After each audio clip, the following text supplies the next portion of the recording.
Dios le bendiga. Espero que este hermoso mensaje sea de mucha bendición y que pueda ayudar su vida, su familia y su congregación. Dios le bendiga a los hermanos que están aquí en el estudio, que espero que también sea una palabra de bendición para ellos.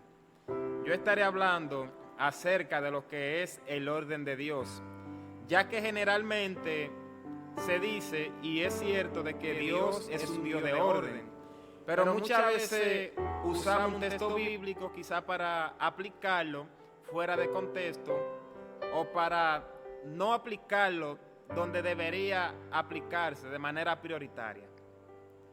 Generalmente el texto bíblico que se usa para hablar del orden de Dios, puede buscar en su Biblia, usted que está en su casita, Primera de Corintios 14, verso 33. De ahí estaré leyendo. Y estaré leyendo en la Biblia Reina Valera 1960. Dice, en el nombre del Padre, del Hijo y Espíritu Santo. Amén. Pues Dios no es Dios de confusión, sino de paz, como en todas las iglesias de los santos. En otra traducción, usted va a encontrar de que aquí dice que Dios es un Dios de orden. Es cierto.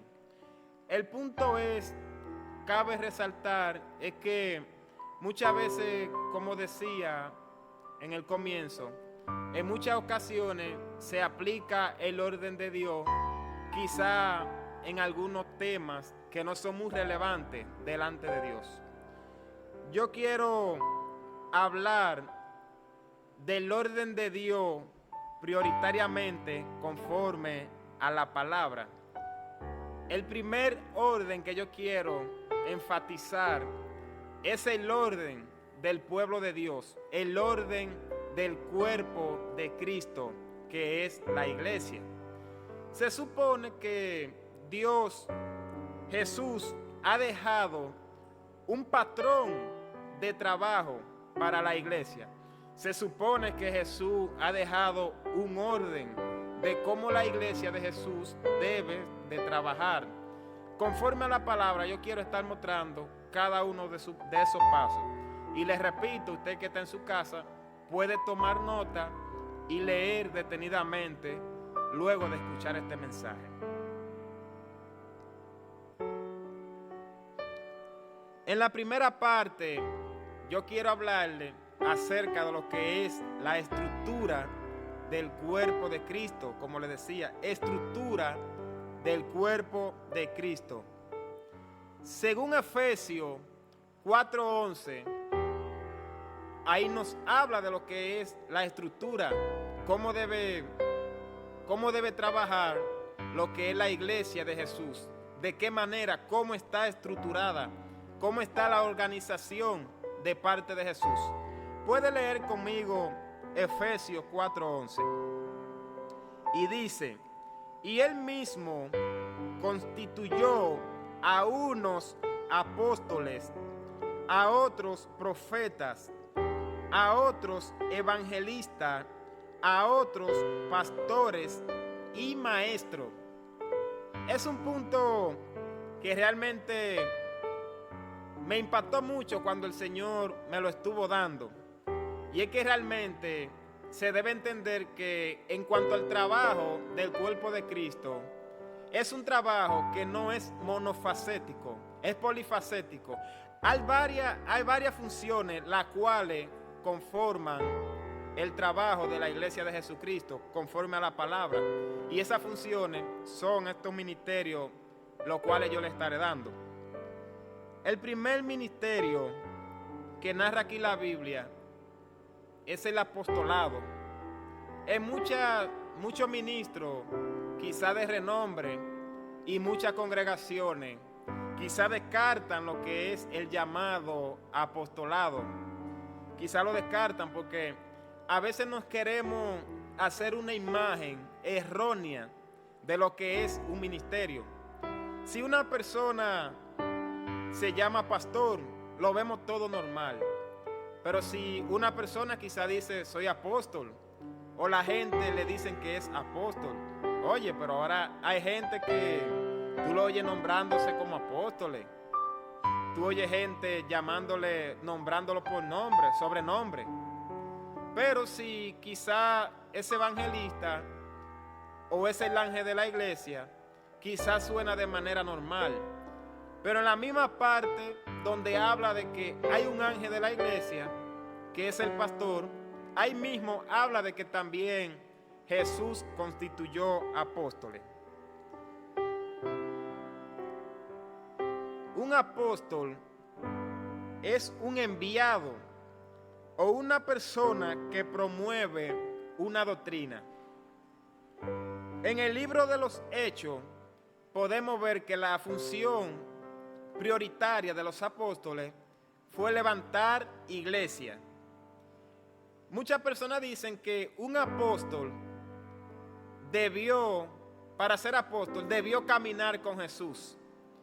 Es algo totalmente erróneo, porque los apóstoles en el principio lo que hicieron fue levantar iglesia, y lo puede ver en toda la historia del libro de los Hechos. Y en la actualidad todavía se sigue levantando iglesia, se sigue levantando congregaciones. O sea que es un ministerio que realmente está vigente en la actualidad. Podemos ver el caso de Romanos 1:1, ya que muchas personas dicen que después que Jesús levantó 12, no hay más apóstoles, porque solamente fueron esos los que caminaron con Jesús y los que Jesús nombró. Pero podemos ver Romanos 1:1, que habla acerca de Pablo, que Pablo fue nombrado como apóstol después de que Jesús ya hubiese levantado los 12. Dice Romanos 1:1: Pablo, siervo de Jesucristo, llamado a ser apóstol, apartado para el evangelio de Dios.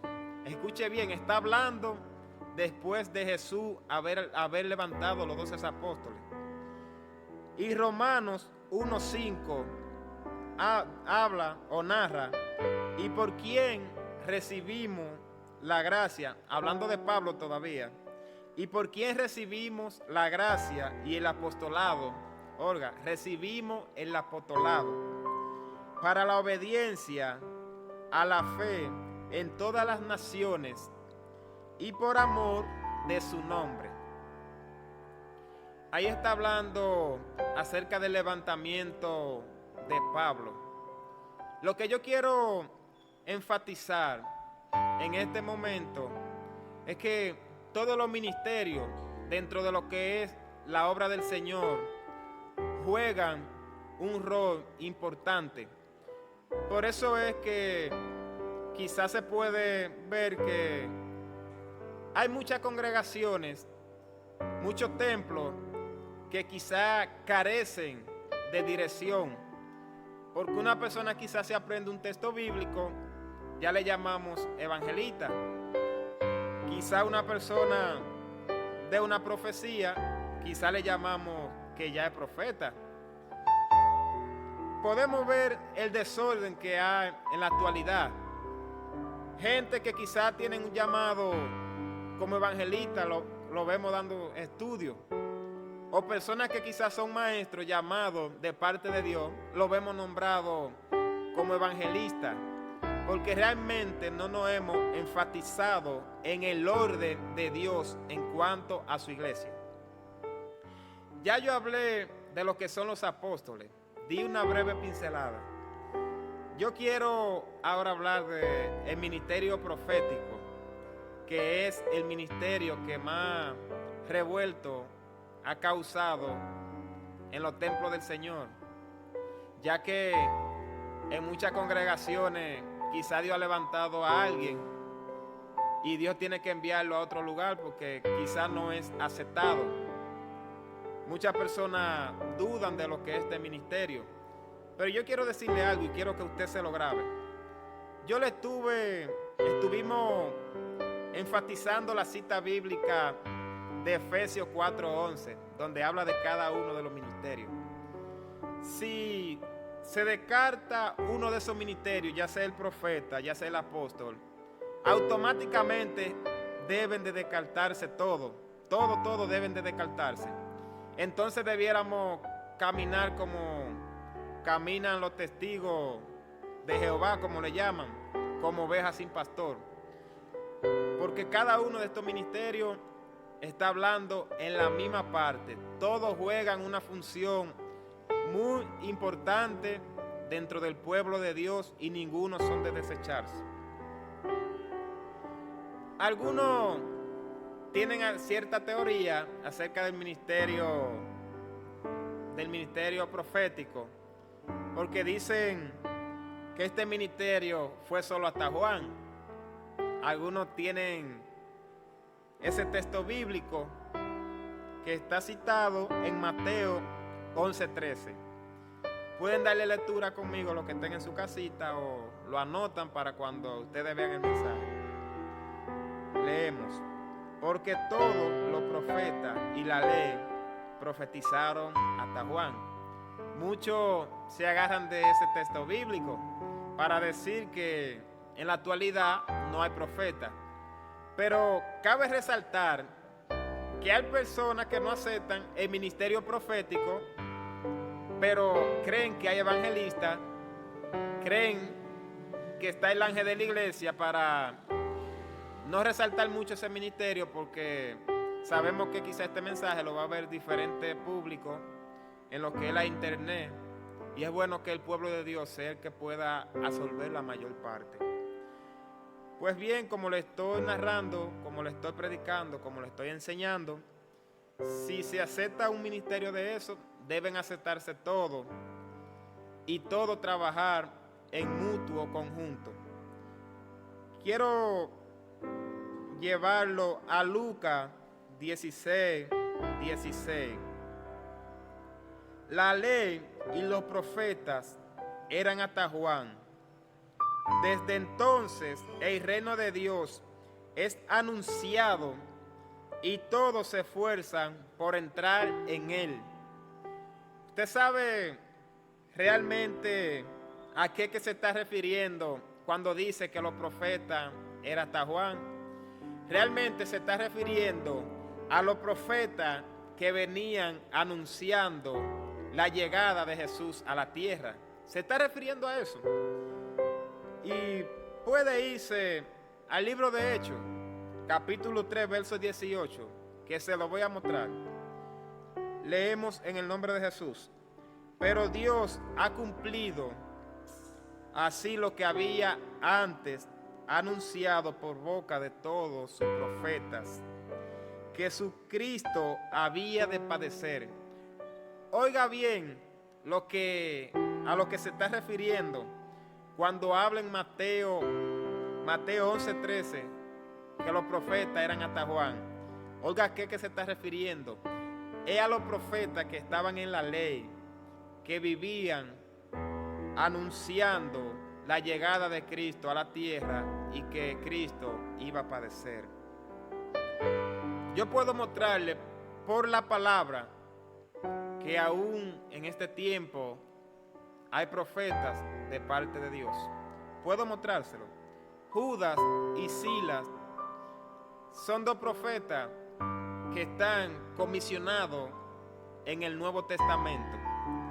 Vamos a estar leyendo Hechos 15:32.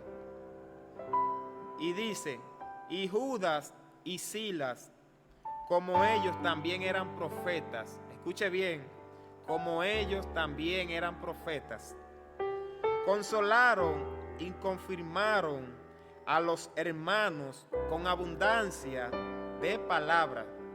Estamos hablando ya en el libro de los Hechos. No le estoy hablando en Éxodo, no le estoy hablando en Génesis, no le estoy hablando en Levítico, no le estoy hablando en ninguno de los libros del Antiguo Testamento. Le estoy hablando en el Nuevo Testamento. Pero también algunos se llevan o quizás se fundamentan en que la Biblia dice en el Nuevo Testamento que las profecías cesarán. Es cierto, la Biblia lo dice, pero vamos a ver realmente qué es lo que ese texto bíblico nos quiere dejar dicho. Primera de Corintios 13, verso 8. Escuche bien, el amor nunca deja de ser. El texto bíblico te puede entender que está hablando del amor, pero las profecías se acabarán y cesarán. Las lenguas y la ciencia acabará. Muchos con este texto bíblico dan hasta doctrina, hablando de que quizá ya no hay profeta porque eso cesará. Pero ¿qué realmente es lo que está enfatizando Pablo a los corintios? Pablo lo que realmente está enfatizando es que la prioridad debe de ser el amor, ya que cuando estemos en el lugar que Dios tiene preparado para cada uno de nosotros, lo que hayamos de ser levantados, lo que hayamos de ser salvados, en aquel lugar no existirán los milagros, en aquel lugar no existirían la profecía, en aquel lugar no va a existir la sanidad, en aquel lugar no van a existir los predicadores. Entonces, por eso es que Pablo enfatiza de que el amor, de que la profecía cesarán, pero en aquel lugar el amor estará. A eso es que realmente Pablo se está refiriendo. Por eso es que vemos que estos ministerios tienen muchos problemas dentro de lo que son las congregaciones, porque a veces tomamos texto bíblico y lo explicamos fuera de contexto, y tratando de enseñar una verdad, lo que hacemos es enseñar una apostasía, quizás sin querer, diría yo. Nosotros, dentro de lo que es el pueblo, hablamos mucho de lo que es la unidad, y la unidad es fundamental. Incluso vemos que una oración que Jesús hizo, que se ve que la hizo con mucho peso, era para que su pueblo permaneciera unido, para que su pueblo permaneciera unido así como Él estaba o como Él es con el Padre. Pero la unidad del pueblo de Dios no es una unidad que depende de lo físico. Nosotros tenemos que ser unidos por el Espíritu, y para ser unidos por el Espíritu, el orden de Dios debe de ser establecido en el Espíritu. A veces se predica mucho la unidad. Eso está bien, es un buen mensaje. Pero ¿cómo es posible que una iglesia pueda estar unida cuando no está caminando en la unidad que el Señor dejó? ¿Cómo es posible que una iglesia pueda estar unida si quizá Dios levanta a un maestro y quizá yo, que no soy maestro, lo que me pienso que ya fulano se la quiere dar en el que más tiene conocimiento, que ahora fulano cree que es el único que puede dar un estudio? Hermano, es imposible que haya una verdadera unidad cuando nosotros no tenemos estos principios dentro de lo que es la iglesia de Jesús. Pero Dios está levantando un evangelista, está predicando en todas las esquinas, lo están invitando a predicar. Lo de menos es que nosotros quizá enseñamos, no, fulano está en desorden porque tenemos culto en nuestra iglesia y está predicando en otro lugar. Ahora fulano lo que quiere es estar brincando. Fulano lo que quiere es estar como un chivo sin ley, predicando en todas las esquinas, predicando en donde quiera que lo invitan. Pero estamos hablando de unidad, entienda bien, estamos hablando de unidad. La unidad no es comer espagueti juntos. La unidad no es hacer actividades humanas juntas. La unidad que Jesús enfatizó todo el tiempo será espiritual. Y para que haya una unidad con veracidad, con respaldo bíblico, se tienen que tener estos principios bíblicos. Pero si quizá un hermano de repente está profetizando Ahora el varón está emocionado. Ahora el varón se cree que es profeta. Pero ¿de qué unidad usted me está hablando? Si usted no es capaz de aceptar a cada persona con su llamado. ¿De qué unidad usted me está hablando? Si usted no es capaz de mirar a cada quien con su posición. Pueblo, yo te exhorto a que mantenga un alto respeto y mantenga una verdadera tolerancia hacia cada uno de los ministros de Dios. Porque dentro del pueblo de Dios cada ministro es importante. Y un pueblo no puede permanecer bien cuando quizá el profeta se cree que es el único que hace falta dentro de la iglesia. Un pueblo no puede permanecer bien cuando quizá el maestro se cree que es el único que hace falta. Un evangelista no puede crecer bien. Un templo no puede estar bien cuando quizá el evangelista se cree que es el único porque tiene buenos mensajes. Ahora bien, yo puedo enfatizar algo y es verídico. Estoy muy de acuerdo y sé que, por ejemplo, un maestro de parte de Dios, su área es enseñar la palabra. Estoy muy de acuerdo que una persona que sea evangelista, por más bonito que predique, nunca podrá enseñar la palabra como un maestro. Un evangelista, por más bonito que predique, nunca podrá guiar y consolar al pueblo como un pastor. Hay que entender eso.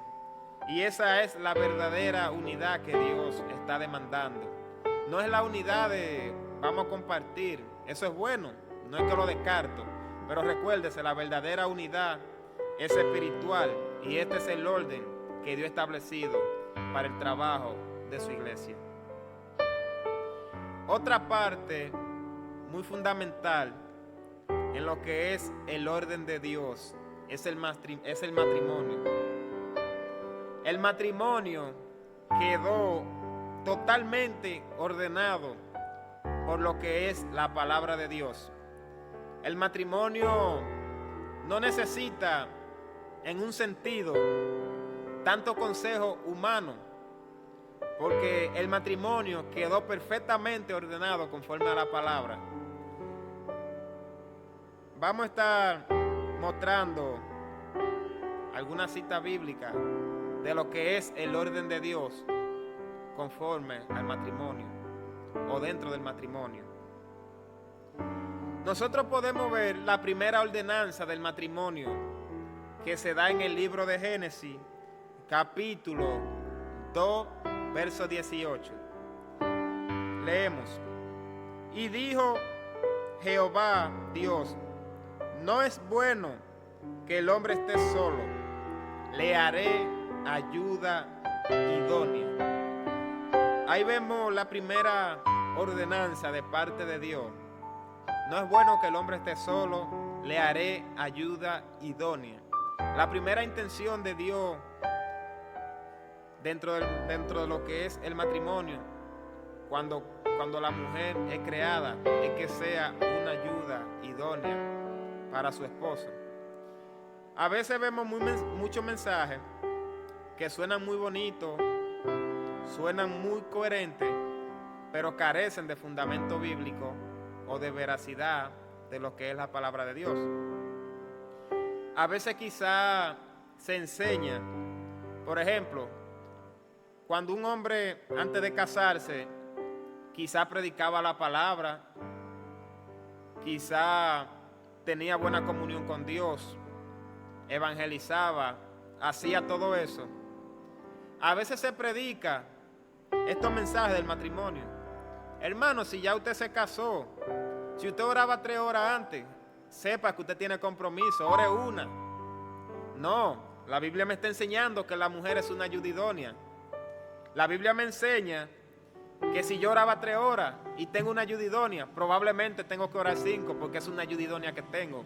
Cuando es conforme al orden de la palabra, no quizá conforme a un orden erróneo eclesiástico, pero erróneo.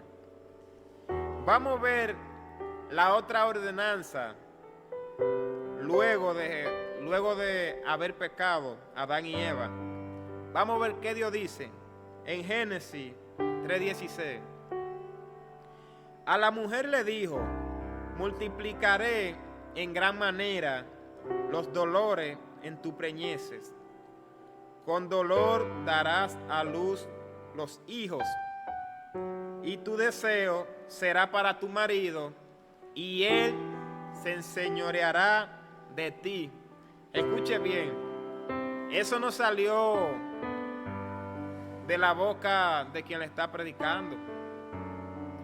Eso no salió de la boca de un ministro quizá de renombre, de fama, de alto nivel.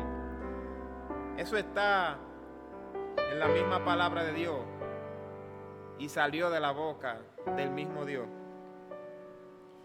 Aquí donde dice, y él se enseñoreará de ti. Mujer que me está escuchando, no te sientas mal por esa parte que dice la palabra o que Dios dice, porque realmente Dios no te está plantando como una esclava. ¿Qué es lo que hace un buen señor? Un buen señor lo que hace es cuidar, es proteger, es amar. Pero, escucha bien, dice que Él se enseñoreará de ti. Es necesario de que tú guardes estos principios y sepa la postura de tu esposo en el matrimonio. Quiero seguir buscando algunos textos bíblicos. Quiero hablar de los deberes mutuos, porque el hombre dentro del matrimonio tiene un rol muy importante, al igual que la mujer. Deberes mutuos. Estaré leyendo en Efesios 5:22. Ahí estaré leyendo. Las casadas estén sujetas a su propio marido, como al Señor, porque el marido es cabeza de la mujer, así como Cristo es la cabeza de la iglesia, la cual es su cuerpo, y Él es su Salvador. Escuche bien, la casada estén sujetas a su marido, porque el marido es la cabeza de la mujer, así como Cristo es la cabeza de la iglesia. En estos últimos tiempos hemos visto realmente muchos problemas, hemos visto muchas dificultades, porque se nos ha hecho difícil entender cuál es el rol del hombre en el matrimonio y cuál es el rol de la mujer en el matrimonio. Muchas veces quizás nos cruzamos, quizás el hombre esté caminando como debe caminar la mujer y quizás la mujer está caminando como debe caminar el hombre. Casada, escucha bien lo que dice aquí. Tu marido es la cabeza del hogar. Pero quiero que también, hombre que me está escuchando, entienda esto. Dice que tú serás la cabeza, así como Cristo es la cabeza de la iglesia. Jesucristo no maltrata a su iglesia. Jesucristo lo que hace es velar por su iglesia, cuidar a su iglesia, responderle a su iglesia, defender a su iglesia. Esa es la función del hombre dentro del matrimonio. Déjeme continuar la lectura, porque estaré leyendo del 22 hasta el 25 de Efesios 5:22. Así que como la iglesia está sujeta a Cristo, así también la casada lo estén a su marido en todo. Maridos, amad a vuestras mujeres, así como Cristo amó a la iglesia y se entregó a sí mismo por ella. Un hombre de Dios que se considere ser ministro, que se considere tener fundamento, que se considere estar estable en lo que es el evangelio, y la palabra de Dios, tiene que tener estos principios. La mujer no es un esclavo. La mujer no es un animal. La mujer no es un objeto. Debe de cuidar a la mujer como vaso frágil. Ese es el orden de Dios, conforme a la palabra. Claro está hablando de la estructura, de la estructuración de lo que es el matrimonio. Está diciendo la postura de cada uno dentro de lo que es el matrimonio. Estamos hablando de deberes mutuos. Quiero que los que puedan busquen en su casa. Primera de Corintios 7:4.